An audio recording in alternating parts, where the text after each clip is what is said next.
This is Sports Talk with Steve Jones, a Seven Mountains Media production, your daily talk show with the voice of Penn State football and men's basketball, featuring interviews and special guests. Now here's your host, Mr. Steve Jones.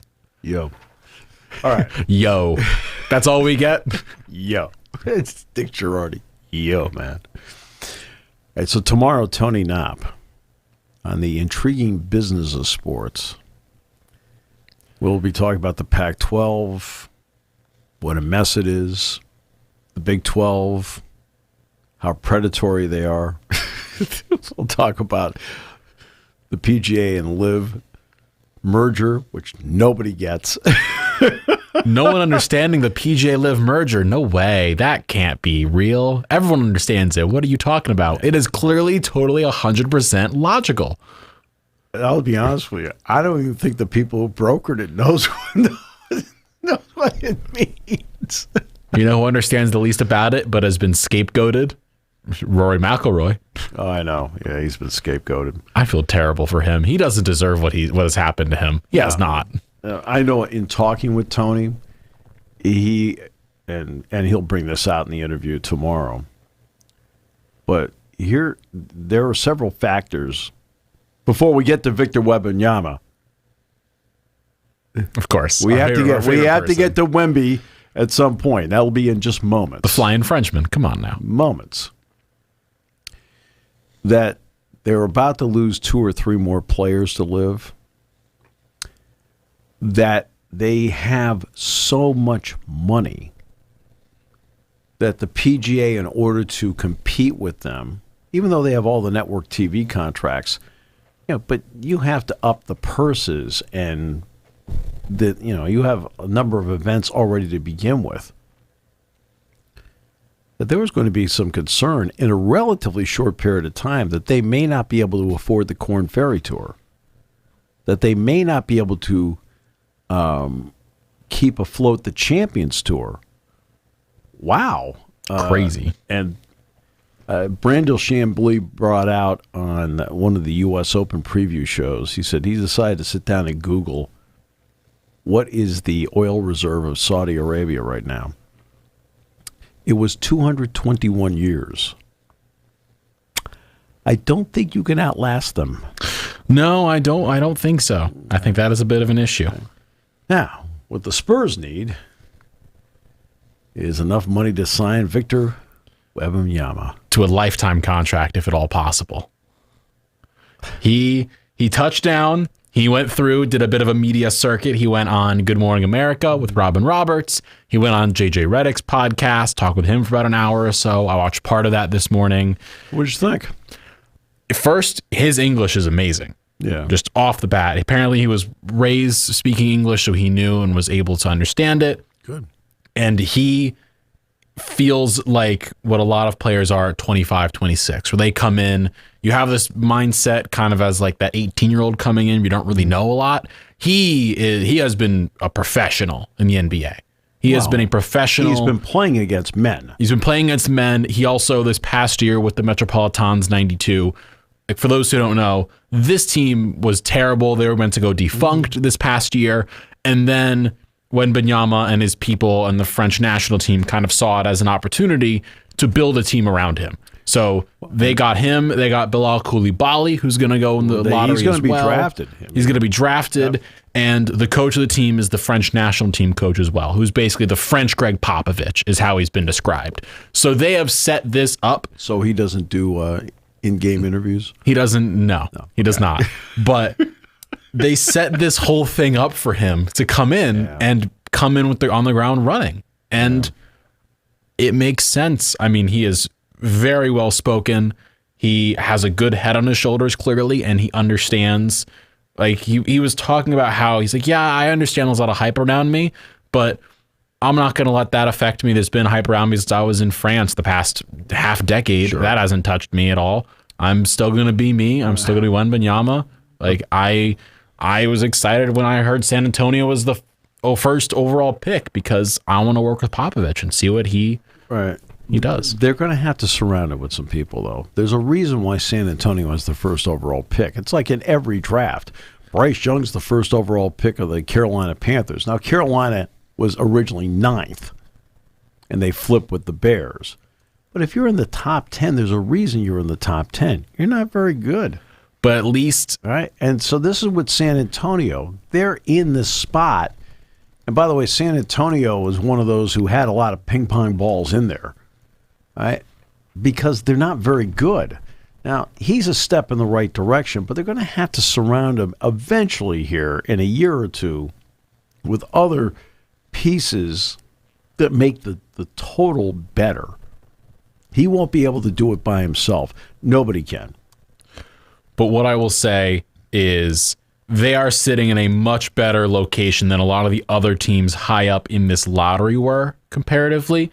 That you look at the lottery with teams, so you've got San Antonio, Charlotte, we'll include Portland, even though they jumped up a long ways, Houston, Detroit, Orlando, Indiana, Washington, and Utah. We'll go top 9, because after that, and there's no question San Antonio, I think, is in the best position of any of them. By a mile, because they have players. They have Keldon Johnson, who is a real good player. He's got a $20 million contract, which, all things considered, $20 million for him is going to be a bargain for a few years. His contract starts this year.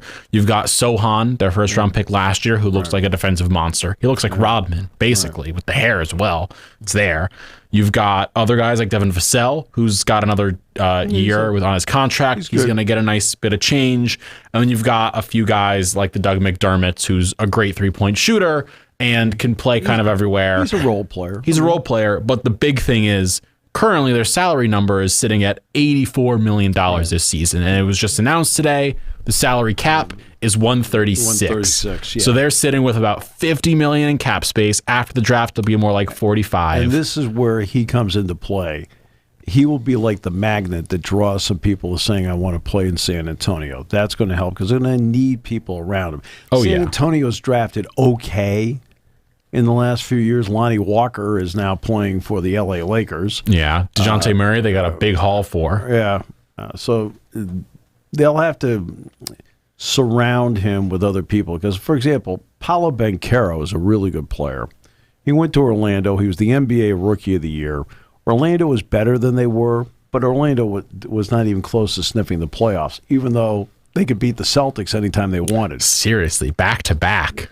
It's crazy. I think they beat them 3 times this year. Beat them 3 times. They beat them twice in the span of a week. It was they had their number. But you're right. Like he made that Magic team better. I mean, it's very difficult. When LeBron went to the Cleveland Cavaliers, they didn't make the playoffs for years. It took them, 2 years, 3 years to get to the playoffs? Or in that year, they got demolished? Right. But it's a big deal to get there because it shows you're making some sort of progress. Very few players outside of the Magic Johnsons of the world, because the Lakers, they made the Butch Lee trade.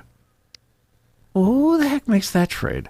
And they were able to get the first overall pick. They got Magic. The Celtics got lucky. I mean, well, I shouldn't say the Celtics got lucky. The Celtics were smarter than everybody else because under the rules, Larry Bird had finished his 4th year in college, was eligible for the draft. So with the 5th overall pick in the draft, Red Auerbach selected him.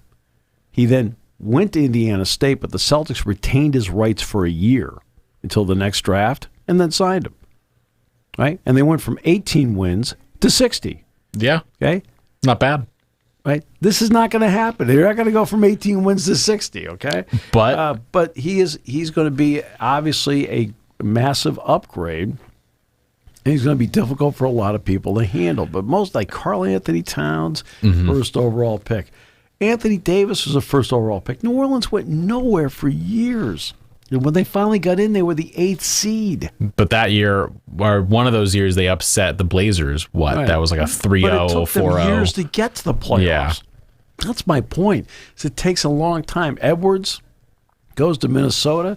Took him a lot of time. Wiggins didn't do, in terms of playoff stuff, thank goodness out of nowhere, Golden State showed up. All right? And then when he had his opportunity in the finals last year, he performed very, very well. If I'm Wembanyama, though, I'm feeling better about being in San Antonio in the situation he is. He's not going to be in the biggest market in the world. If he was in New York, this would be not good for him because it would be a circus. Well, but he played in Paris. He played in Paris, which of course, yeah, but in the NBA, there's the basketball scene is very different from country to country. And as somebody who's done a lot of games at Madison Square Garden, I can tell you that when you walk down the corridor of the hallways in the locker room area, they have the championship pictures up. Mm-hmm. There's 3 for the Rangers and there's 2 for the Knicks. Yeah. A little lean. Yeah, not ideal. No. But for him, sitting with this team, I instantly with him, they're better as of this moment, of course, as this moment is saying something, than the Rockets. Yes. Then I'd probably say the Pelicans. I feel like that's a toss-up, but they're better than one team, better than the Jazz.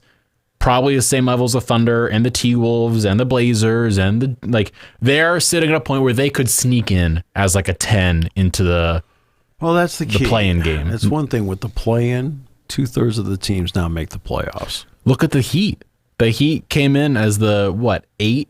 They were the 8, yeah. And then played 2 games and barely beat the Bulls and then went to the NBA Finals. That's crazy. Which you can do. Yeah. I mean, the Lakers were in the play-in. Mm-hmm. In the West, got to the Western Conference Finals. And then I'm trying to think how many games they won over the Nuggets. Oh, I guess none. So it's, look, if you can get to the play-in, you don't have to make the top 16. You get to the play-in, all you do is make the tournament. Once you make the tournament, the Heat are a great example of, just like in 2014 in Major League Baseball, Kansas City Royals played the San Francisco Giants. What did both of them have in common?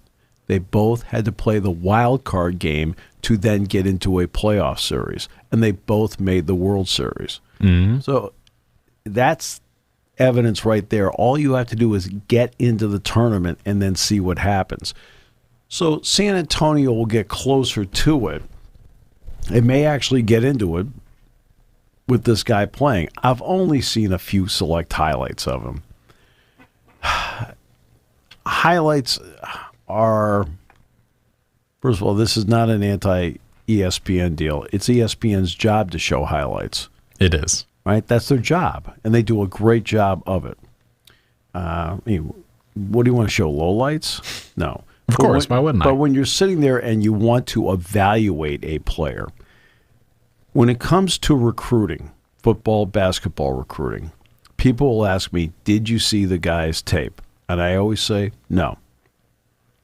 I said, I will take a look at them once they are at practice.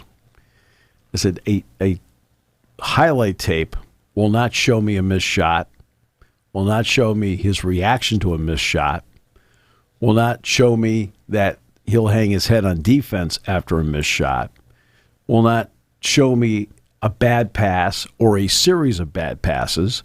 It will not show missing blockouts or things like that, where you can really get a real evaluation. Like, you know what? He missed a blockout or two, but the guy blocks out really well. Because you're not going to every time, or you're going to sit there and go, okay, does he ever block out? Shots. Wow. You want to know how many missed threes I've ever seen on a highlight tape? Oh, boy. I'm guessing that's -1. That would be 0, unless it's somebody else shooting it and the guy gets the rebound and slams it. Those are the only ones I'd say. Other than that, guys who are trying to showcase their three-point ability, they are literally 100% on makes. Yep. And that's why I don't watch highlight tapes. I mean, because you have to see the tape of this quarterback. How many incompletions are on that tape? Too many. No, there are none. There are no incompletions. Well, I'm talking on the defensive tape. side of things, Steve. Defensive side of the things. defensive guys. Yeah. Oh, yeah. Everything's broken up or intercepted if it's a DB. Hey, great. Wow. Oh, man. Every single pass ever thrown in his direction, pass breakup. God, every single one. Form tackling? Oh. Steve, I am the single greatest highlight player to ever exist. Then you see him in practice. And you sit there and go, okay. And you watch them, and you see the mistakes they make. You'll see the great things that they do. Then you start to balance out, what you see. Plus, you do a lot of listening to the coaches. I mean, listening to coaches in practice who are experts at their job, and they are. They're experts. It doesn't mean they're going to be perfect. I'm not telling you coaches are perfect. They're not. Right? But, but listen to what they have to say, pro and con.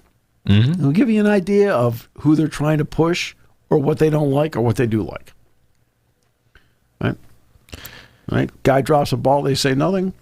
They may have given up on him. The short of it, though, is that this is going to be a very interesting period for Wemby and for the Spurs. Sure it will be. Yeah, it will be. And I'm going to be bold here. I'm going to be interested to see what Dallas does, because Dallas was the team that could have made the tournament last year. Dallas is the team that has Kyrie Irving. Dallas is the team that has Luka Doncic. Right? They are in, what are they, 10th? 9th? They are the 10th overall draft pick. They're sitting in that period just below that first tier in the what do we do range. There's no one that is a top talent, but you've got obviously good talent. Well, I saw a mock draft that had Derek Lively out of Duke. It would be interesting. Son out of Belfont. It's just, how do you, if you're them, what do you do? Do you trade that pick? Do you try and get something? And also, do you re-sign Kyrie? You kind of have to, but does Kyrie want to come back to Dallas? Oh, God, he's like he is a massive problem for this reason. The decision on him is extremely difficult because he is a massive talent. And he's a massive pain in the... Okay, so... It's the exact same situation as Zion. He's a great talent. Yeah, except Zion gets hurt all the time. But Kyrie doesn't play half the time because he's got his own issues. Well, part of it is he wasn't playing during the pandemic because he decided that he did not want to take the vaccine. Mm-hmm. Right? And there's a lot of hindsight of the people wondering if maybe he wasn't wrong. I mean, I'm not saying right. I'm not a doctor here. I don't even play one on the radio. He sat out due to his vaccine stances, and that took over most of their season, and that was a part of the reason that James Harden then got traded. Well, that's why he ended up not playing when they were in New York. Mm-hmm. When they went other places, he played. But the Boston experience was not good. The end of the Cleveland experience wasn't good. LeBron wanted him gone. He wanted gone. Right. So I don't know. He's an extremely difficult one because does talent triumph over everything else? And sometimes I wonder if it does, because look at Antonio Brown's career once he left Pittsburgh. Look, everybody knows he's a great talent. Yes, they won a Super Bowl. Yes, he caught a touchdown pass in the Super Bowl. But that doesn't change my opinion at all of what I've seen since he left Pittsburgh. Mm-hmm. I mean, he's been a problem for everybody. He was a problem for New England. He was a problem for Oakland. He was a problem for Tampa Bay. He's been a problem for everybody. He was a problem with the Steelers at the end. Right? Does that win out? And I know there are a lot of people that will go for talent with the idea that our culture will solve all the issues. Over here in the back, no. That's why it appears when I've seen Wemby interviewed, he seems like somebody who's got his head screwed on straight and sounds like the consummate team player. And that's the kind of guy that you're looking for. I don't know much about Scoot Henderson. We know that the Brandon Miller story has been big for a while, and it's convoluted. And I will say this, he played through it, and for the most part played pretty well with a big swirl around him. So I see something like that, and it tells me he can handle a lot of outside noise and adversity. Conversely, I can't put any feel at all as to where he stands with all. I mean, I know he's not in any legal trouble, but it still brings with it like, what do you do? What are you even doing there? Apparently, both Hornets and Blazers and the Pelicans, I have heard, sent down representatives to Tuscaloosa to do their due diligence. So They have to. They have to at least know a little bit of what's going on in terms of things that we may not know completely. So it's right. No. I mean, you have no choice. You have to. And he's a very talented player, inside out player. Has a nice 3-point shot, long. He's a prototypical NBA player today. Great quickness, who played in an NBA system. Nate Oates plays an NBA system. Nate Oates wants 3 things out of his offense. He either wants a layup, a free throw, or a 3-point shot. That's been his MO. Since the day he got there, he coached against Penn State when he was at Buffalo. He coached against Penn State when he was at Alabama.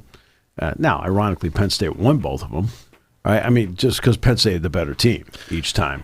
Although he had Kyrie Lewis. Kyrie Lewis was a stellar player. Yeah, and he played here at the Jordan Center. Penn State won the game. Now he plays down in New Orleans. Yeah. But there's so many young players in this draft. Like every draft. Every draft has a lot of young players in it. That, to me, has always been the NBA's biggest issue. The NBA owners, when they went through the collective bargaining process, how many years ago? I think it was the not this current contract, but the one before that. Was it the 2008 one? Yeah. Was it the 08-09 period? And they have wanted it to be 2 years out of high school, 20 years of age. And that's what they wanted. The compromise ended up being 19 years of age, 1 year out of high school. Okay. Now, why is the NBA right, in my opinion, to want it to be 20 and 2? Because I want a more mature league. Right? That extra year does mean something, and it also means something to my evaluation of you. Now I've watched you in 2 years of playing, at least in this country, college basketball. That's why I think Scoot is the most interesting player that is in this draft, because he didn't spend 1 year with the G League. He spent two, which has made this real intriguing because he's had 2 years in an NBA system, 2 years learning from the G League in the Ignite, which so far seems like a good thing for him. No. I think I have no problem with the guys going to the G League. None. Zero. Not everybody's made to go to college. I mean, you asked me that before. I think you were surprised by my answer when you asked me about that. And I said, no, I think that's great. I said, not everybody is built and made for college. Yeah. I mean, he can go to the G League just like somebody can sit there in their own life and say, I think I'll go to trade school. Right? I have no issue with that at all because college is not for everybody. But the league lacks. They went with 19-1, and you notice this time through when they negotiated this new one, everyone just assumed, including me, that they were going to go back to the 18-year-old standard. And both the Players Associations gave up on it. They're like, no, forget it. Well, the players apparently were the ones arguing against it. Well, no, because this has always been my argument about it. If I'm a current player, your job is to look at, I'm the dues-paying member of the union. Okay? Your job is not to sit there and negotiate on behalf of people who aren't in the union. Right? What are you negotiating for people who are not in the union? Right, that's not your job. I'm in the union. I pay dues. You should be negotiating issues on my behalf. And they finally heard that message. And I delivered that message on this show over and over and over and over again for years about it, because I've talked about the maturity of the league. And when LeBron talks about Bronny and he says he's smarter than a third of the players in the league, you have some of the veterans saying the same thing. That does tell you they have an immaturity level in the league about how smart some teams or some individuals play in this league. And that's the immaturity of it. The other element, too, is if you happen to be a scout in the NBA, do you want to be scouting high school games? Do you want to be sitting there and scouting AAU games? No. I want to do one-stop shopping. I'm going over to the Dean Dome to see North Carolina play Duke. I'm going to see 5 prospects right there in front of me, comparable talent, or I'm going to go over to Europe and see Wemby play some games against somebody else that's really good, and I get an idea of who can and can't play or who knows how to play. I'm going to give you some names. I want to see what you think about them. You've got Kwame Brown, everyone's favorite Michael Jordan player. Kwame Brown's first ever game in the NBA was a preseason game. Where was it? Was it here? Yes, in the Jordan Center. I watched him play, and I looked around, and I said, dude can't play. And he could not.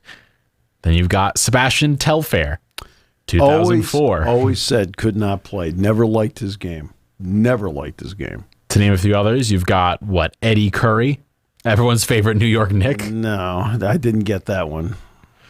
And then let's add Travis Outlaw, Martell Webster, Andre Blatch, a few guys that my 2000s to 2015 players and fans might recognize the names of. Do you know what the common denominator between them and Andrew Bynum is? Just, we're not there. At least Bynum showed some in his NBA career. The others were all lottery picks. All of them did not do diddly in the NBA. And a part of that was because of they didn't come in mature enough. And people will say, oh, but look at Kobe and look at this guy and that guy. Garnett, Kobe, LeBron. They are all-time great players. But for every success story there's 10 that are not. And saying, oh, but LeBron and Kobe and them got there. Again, those are some of the greatest players ever. They were going to get there regardless. This goes back to the ABA-NBA battle. History is a great teacher. And when Spencer Haywood was able to defy, and he was able, the team ironically, you know what team he broke in with? The Denver Rockets, now the Nuggets. He played with Denver for 1 year. 2 Denver Rockets mentioned in the span of a week and a half. Wow. Yeah. And then he eventually signed with Seattle with the Sonics. Well, that opened the door for these players to get in. And, Moses Malone got in. I think he went to the Spirits of St. Louis, something like that. Oh, no, you know what? He went to the Utah Stars first. Right? So Moses Malone gets in, doesn't go to college. Right? But then it's like, oh, look at Moses. Right? But there's this long list of guys, a tale of woe. Where you sit there and didn't make it, ended up in financial trouble, another trouble. I mean, it's like, and I kept thinking, why do they keep pushing this? All 18-year-olds are more mature today. Over here in the back, actually they aren't. Right? They're the exact same maturity level as they were 20 years ago, which is the exact same maturity level they were 20 years before that. It's okay. It's like, sorry, it hasn't changed. Right? Some are mature. Some aren't ready yet for life. It's okay.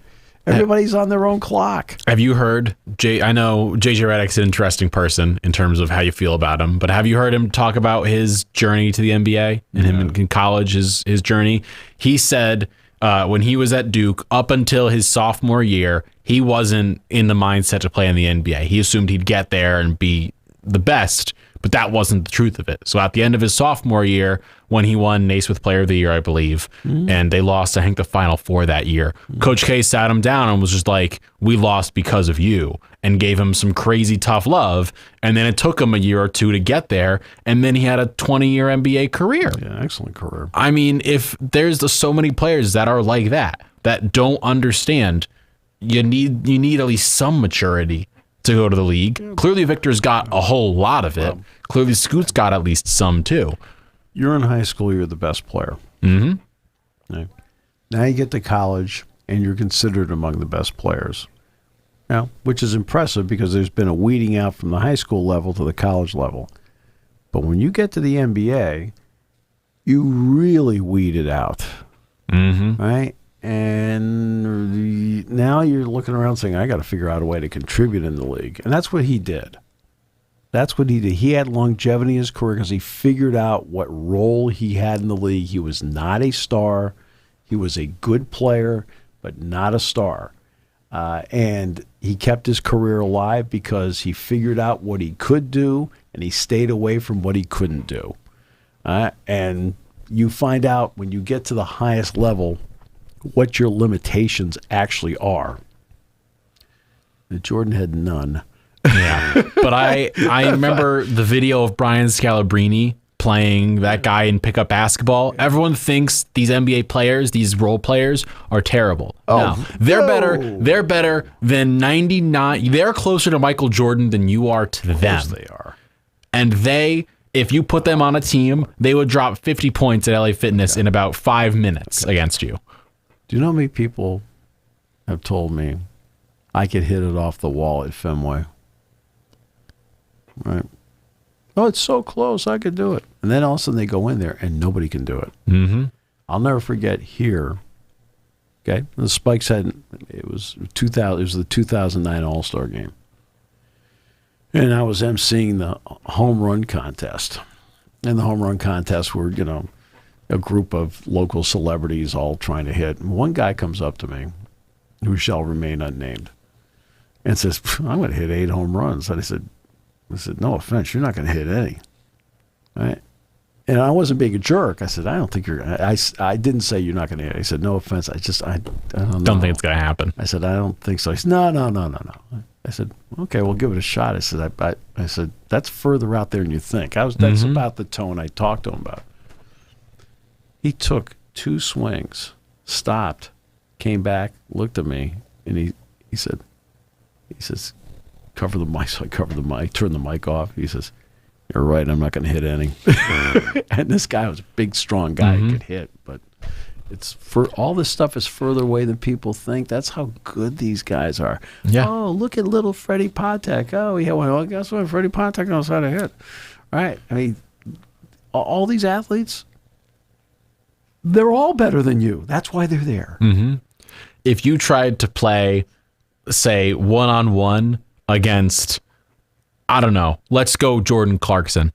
I don't know why Jordan Clarkson, but Jordan Clarkson. One-on-one, if me against him, who scores, can I score 2 points where he scores 100? I would lose. He would score 100, I wouldn't score any. Maybe I get lucky and get one possession. I'm not doing diddly squat against him. Like, the guys who are bad defenders in the NBA are bad defenders in the NBA standard. But they're probably better than some college guys, and they're definitely better than you. Because you play at the YMCA or the LA Fitness every other Sunday, and you think you're hot stuff. Because you can hit a 3-pointer or 2 from the corner. You could not hit a 3-pointer in your NBA career if you played 20 years and played 50 games a season. It's just what it is. Sorry to ruin your dream, but it's the truth. I broke you. I'm sorry. I'm Done. Did you enjoy that?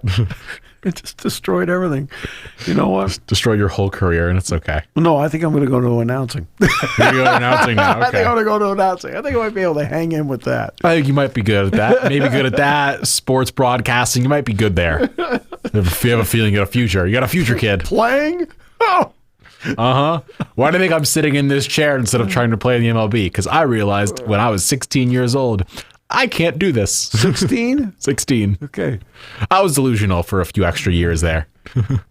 I think everything for me ended at 10. Yeah. From the age of like 12 to 16, I was a bit delusional and said, oh, maybe I can play in high school. And then I hit 16 and was kind of like, I'm okay.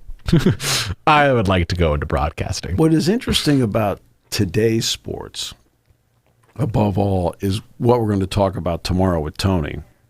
And it's the business aspect of it. Because it is, what you brought up with San Antonio is critical. The cap space they have to make moves. That's the business part of it. That's the part that drives fans nuts. They don't want to talk about the money part. They just want to, how good's my team? And that's what they care about. Some of them understand the cap space issue and what they can get, sure. But that's the critical part of this. Just take this past week. Dalvin Cook and DeAndre Hopkins, right? 2 players that have made the Pro Bowl. And somebody yesterday came up to me, and they were criticizing Cook because he said, yeah, Hopkins and I would like to form a super team and go someplace.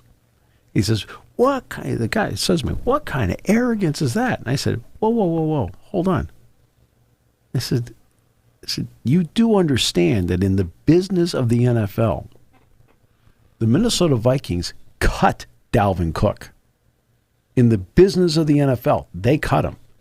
In the business of the NFL, the Cardinals cut DeAndre Hopkins. And they aren't free agents because my contract's up and I'm going to go wherever I want to go. I said, they got cut. I said, so neither one of them is going to go to the Vikings. Neither one of them is going to go to the Cardinals. Because guess what? Okay, they don't want him. I said, he's entitled to talk like that. I said, because right now he's trying to figure out what to do because not by his choice, he's a free agent. Mm-hmm. I said, do you think it was really comforting to get the call from his agent saying, hey, by the way, the Vikings are cutting you? Oh, well, great, fabulous. Right? I mean, that's the business side of it. Right? I know I've used this quote several times, but it's a quote that's worthy. I want it to sink into everybody. Bill Walsh, you've got 5 years left in the league, but only 2 really good ones. I only want the 2 good ones. I'm not going to give you a 5-year contract. Your shelf life is 2 years. That's the blunt talk. That's been the Patriots' way. You talk about the Patriots' way? That's been the Patriots' way. Been that way for decades. Right? I mean, they've looked at guys, they'll get a Darrelle Revis. Okay, terrific player. But then once they're done, the shelf life's there, they move on to somebody else. I mean, the Patriots have done the reason they have stayed at or near the top for as long as they did, besides obviously having a great quarterback. It's more than that. All right? They have had the ability to look at people and understand what their shelf life of high-level play happens to be, and the second they start to see any kind of decline, they move to the next guy. It is cold. It is calculated. It wins. I look at the Moneyball scene of Brad Pitt as Billy Beane talking to David Justice. And yes, I remember scene. Is this the one in the batting cage? Batting cage. Yeah. It is iconic because he's like, the Yankees don't think you're good enough to play anywhere. They're taking on most of your salary. We're taking on barely any of it. We just want to milk what's left in you. That's what matters to us. And it's a business at the end of the day, and people forget that. Right. And I need you to lead. Mm-hmm. That's what he told me. So I need you to lead. I need you to take the young players under your wing. I don't need 25-year-old David. I want you, David. Right. But that is the way it is right now. And it is a cold, calculated business. Jack Eichel ended up winning a Stanley Cup this year, right? Because he and Buffalo, it just went south. And he ended up in a great spot for him. Now North Chelmsford is going to get to see the Stanley Cup. I got some sports news for you, by the way. Speaking of business, and it involves a Penn Stater to an extent. The Denver Nuggets. The Denver Nuggets. So this is Calvin Booth. This is Calvin Booth. Story.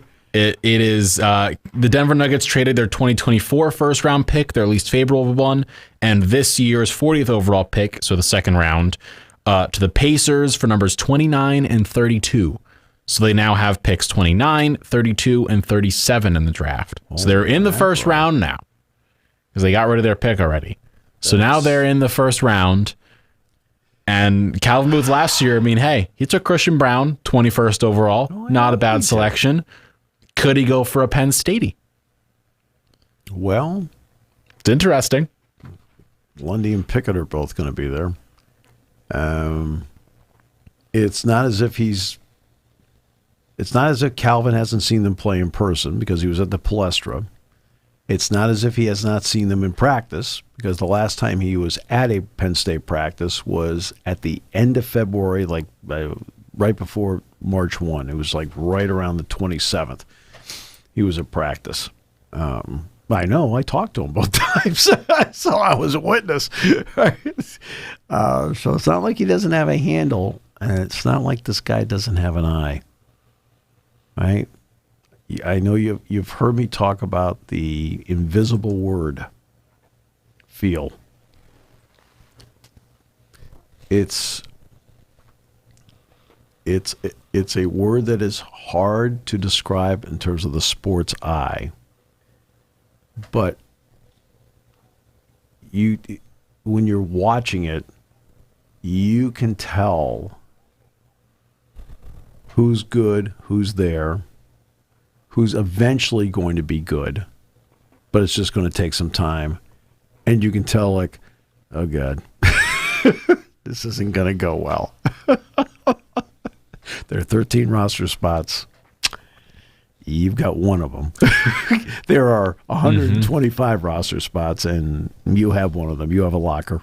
So maybe, and it also, I think, is added into the fact that they also might lose Bruce Brown in free agency. Well, yeah, he declined his option today. So, yeah. And he's going to be one of the most sought after free agents in terms of those role players that's out there. He played himself into it.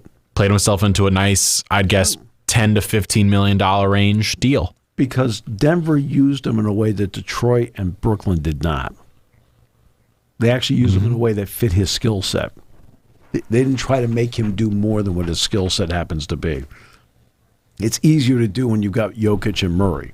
Yeah, when you've got a team built around it and you need him to do this one thing he's good at. Or a Michael Porter Jr. Yeah, and I know Porter had one of those up and down finals. But when you've got Jokic and Porter and Gordon. He's a good player. And Gordon they picked up. But yeah, now then there's Draymond Green. Who also declined his thing. And Draymond is really interesting. How would you value Draymond Green knowing that of course, he's a great defensive player. He's been a defensive anchor for that team for years. But this has been my issue with Draymond and with Clay is how do you value them on the open market? Because we don't know. Clay at this point. Clay is a three-point shooter. He can kind of go anywhere. He's a three-point shooter who's become, because of the injuries, more of a role-playing three-point shooter. I think he's a Hall of Fame player. Oh, so yeah. This is not me. He's the second greatest three-point shooter of all time, but only I'm behind that his because teammate. That because of the injuries, he is still effective, but he's effective more as a role player, he's not the first option guy. Green. People have kind of talked about him the same way you discussed like a Jokic of being that playmaker, but Draymond can't score. I'm going to say that in a nice way. He's not the best scoring player in the NBA. He hustles. He gets rebounds. Plays defense. He's a good passer. Right. Offensively, he's really limited. He's not a good outside shooter anymore. The first time that they won the championship, he would take a couple threes during the course of the game, and he'd make a couple. And game 7, he made like 5 of 6, which was a beyond amazing performance. That's not the case anymore. He's more of a guy around the basket. He's a high energy guy, but he's also the kind of guy that has the potential to cause a problem for you. Draymond caused problems? What are you talking about? He never had any with Jordan Poole or with Kevin Durant. What could you be referring to, sir? I apologize for misinforming the audience. Yet, if you talk to Tom Izzo, Tommy will tell you he's the guy. All right. I mean, he played against Penn State, and there's some elements, I was not surprised he was drafted. He always played hard. He was a really good passer in college. Really good passer. Still is a great passer. Right. And was a good outside shooter. Right. Until the last time he played Penn State. And Penn State ran him out of the building in the Big Ten semifinal. They ran them out. Yeah. Second half, the game was tied at halftime. Ran them out by double digits in the second half. They're all looking at each other like, who is this team? And Penn State made the NCAAs that year, as did Michigan State. But he's the kind of guy that rubs so many people the wrong way, and it's something where I'd have to be around him enough to get a feel. I'm not saying he's not genuine, because he is. He's genuine. Mm-hmm. Right? That is who he is. But is who he is what I need in my locker room? Yeah. And how do you, it's a tough question. He's a locker room Either he can build up a locker room or he could destroy it. But there's no middle ground. Okay, but he is also, with all due respect, that same kind of attitude with diminishing skills. Mm-hmm. If your skill level is here and you're like this, right? They're even. You can put up with it. But if your attitude stays up here, where it can be caustic, and your skill level drops down a few levels, is it still worth it? How much will a team pay for someone who, let's say in a positive way, let's say if everything goes right for him, he is an all defense level player, a great passer of the ball, a great locker room guy. Let's say those three things work out for him, but he doesn't score on offense. Right. How do you value that in the NBA where you need people who are going to score? How does a team, like I know he's friends with LeBron and there's these rumors of he could become a Laker. How do the Lakers value him? He wants $50 million a year. I don't think he's going to get 50. He wants a max. He wants a max contract, which is part of why he turned this down. Kyle, he's not going to be honest with you, you know what max I'd offer him? 30. 10. I think he gets the same deal he's got right now, which is 30. I'd offer him 10. Mm-hmm. You want to know why? The skill level has diminished. Yeah. Right? And that's only because, look, it's 2023. You know what? The last time I saw him play in a college game against Penn State was 12 years ago. He's in his 30s now. Right? And I'm going to be bold for a second. He's in his 30s. He's diminishing. I think you send him. I think he signs a contract with, this might be bold, the Atlanta Hawks. I think the new Hawks regime with Landry Fields sees what Trae Young is, sees maybe we add this guy in, maybe you get rid of John Collins finally after 10 years of trying to trade the guy. The Hawks are a problem, though, for this reason. It's exactly the guy you just talked about. Trae Young is a marvelous talent in his own right that doesn't make people around him better. But maybe you bring Draymond in to be that guy that finally brings it out of him and can connect him and connect DeJounte and make it all work. Because Trae is he can be a great playmaker. He's just not a playmaker. He's a scorer first. And Draymond can be that point guard for you at power forward and fit a system where you need to kind of use him to screen everywhere. And it would work similarly, at least in theory. But see, this is all role-playing stuff that you're talking about. He's a role player. Mm-hmm. He thinks he's a star. I actually had somebody describe him as a Hall of Famer. I sat there and went, Hall of Famer? Now, I realize that the Basketball Hall of Fame in Springfield, the Naismith Hall of Fame, which I'm extremely familiar with because it's only about 7 or 8 miles from the house I grew up in. See, that's the difference between, like, when I grew up there, we're going to take a field trip. We're going to go to the Basketball Hall of Fame. Okay, great. I'm like, this is the greatest day of school ever. I'm going to the Basketball Hall of Fame for my field trip. But the NBA, Naismith Hall of Fame was running into some financial trouble. They wanted to build a new one, which they did. The NBA kicked a lot of money into it. That's why you notice that when it comes to the Naismith Basketball Hall of Fame, how heavy NBA-centric is it now? Mm-hmm. Extremely. Big so time. because of that, he could get in. But if you're asking me to vote on him, is he a Hall of Fame player, like one of the greatest players of all time? No. He's not. He's a very, very good player, right? This is the Hall of Fame. It's for great players, like Steph Curry on his team. Great player. Klay Thompson, great player. He was with Kevin Durant, great player. His coach, Steve Kerr, great coach. Right? Guess what? He was a role player and all that. Mm-hmm. Now, can I get away with the argument of other guys in the history of the game that were really good role players? Well, let's face it. I mean, a guy I knew, right? The late Casey Jones. Mm-hmm. Hey, Casey Jones, and you want to know how I knew him? He was the analyst for the University of Hartford for years. So that's how I got to know him a little bit. What a marvelous guy he was. But Casey Jones was an excellent defender, a good passer, and just a gritty, hard-nosed player who was limited offensively. I saw him play. He was in the backcourt with Sam Jones. Sam Jones was a terrific offensive player. Casey Jones was not. He's in the Hall of Fame. Well, if he's in the Hall of Fame, maybe Draymond should be in the Hall of Fame. Do you know who I think the best there's one comparison in my head, at least, in terms of the player Draymond is to who you could equate him to as a Hall of Famer? I mean, give me your guess here. It's not as tough as I think many would think it is. Let's see.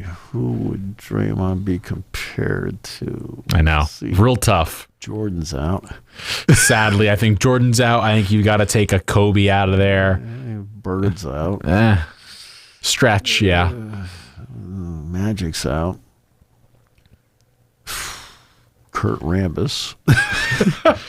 I would go with in terms of really got yourself there with Kurt Rambis, huh? No, he's better than Kurt Rambis was. Yeah. I would put him in the same. He would be in the same chats as Rodman. I think that's the closest comparison you get, not in terms of style of player, but in terms of Rodman was Rodman's a Hall of Famer. He was a Hall of Famer. Defensive he was a player, defensive, great rebounder. Great rebounder. Always double-digit rebounds. And provided the energy. Yeah, that is the exact Draymond comparison. But then you have to look at the player himself. Are they the same? Are they in the same ballpark of being? So we're gonna pull up all of Draymond's awards and stuff, because that's what it's going to come down to. We discussed it last time. It's going to come down to he's an all-defensive player. There's no question about that.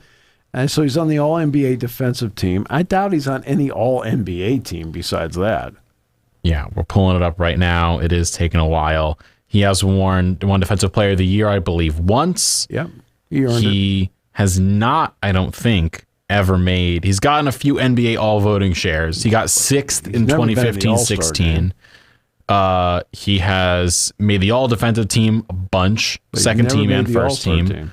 All-Star game, he's made 4. He made 4 All-Star games? 2016, 17, 18, and 2022. Brutal. And he's, of course, got 4 championships. Yes, well, he earned that. And he has come second in Defensive Player of the Year voting twice, came third once, and then, of course, won it in 16-17 by a landslide. If you're in the top 5, you're on the All-Defensive team. But Rodman, so Draymond's 4-time champ, Rodman 5. Right. Rodman's got 2 Defensive Player of the Year. Rodman had Detroit to go with Chicago. So one more year, Defensive Player of the Year than Draymond. Okay, that's close. It's fair. That's close. 2 NBA All-Stars for Dennis versus 4 for Draymond. Cool. Similar. 7 All-NBA Defensive First Teams for Dennis Rodman, which, by the way, crazy. Draymond, I believe, has 4. He's got 4 seconds as well. Draymond has made All-NBA second and third team once apiece, while, if I'm not mistaken, if I can pull up Rodman, he has made All-NBA third team twice, and he has not made the All-NBA first team ever. So Draymond technically beats him there. And then 7-time NBA rebounding champion is better than Draymond. But that, I think, ballpark-wise, same as Rodman. Well, Draymond's a better offensive player than Rodman. No, he is. Yeah. Draymond's a better offensive player than Rodman. I think the only thing separates them is that Dennis Rodman was this all-worldly rebounder, where, yeah, he was 7-time rebounding champ because dude in the Last Dance had a full, 30-minute rant about how to rebound a ball. And we only got, a minute of it in the documentary because it's him just being like, yeah, if it spins this way, it going to come off like that. And he would say, yeah, I sat and watched Michael Jordan for hours just to see where his shot was, so I knew where it was going to go if he ever missed.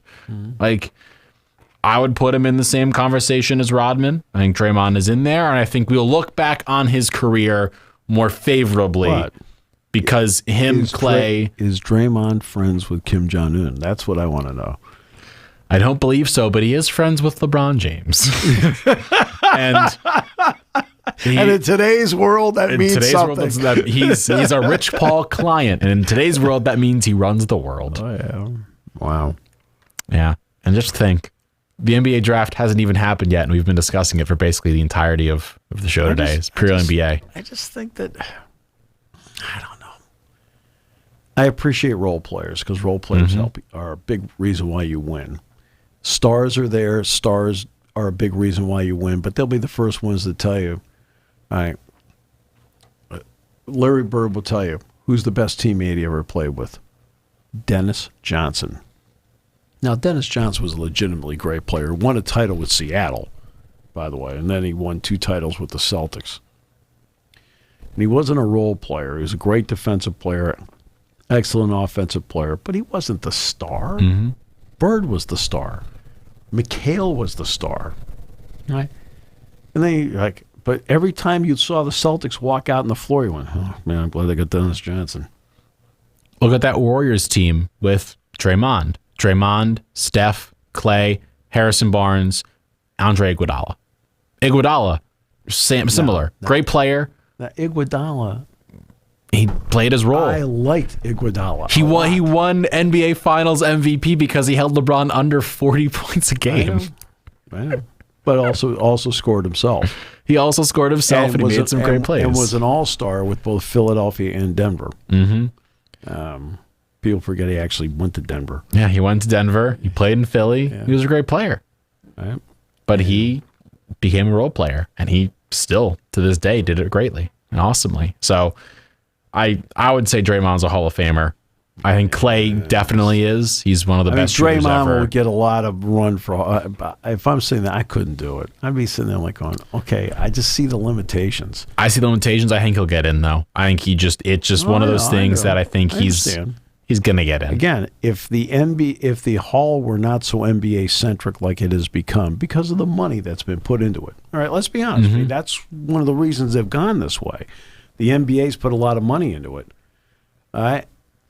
If it had been like in past years, where there's some college people who get in, some pros get in, he's not getting in. But because it's so NBA centric now. And if this is similar to the MLB in voting, he would never get in. No one would get in, though. Let's be honest here. The MLB, those guys? No one ever gets in. Right? I'm telling you, he hit 500 home runs. You need 550 to get my vote. What the heck?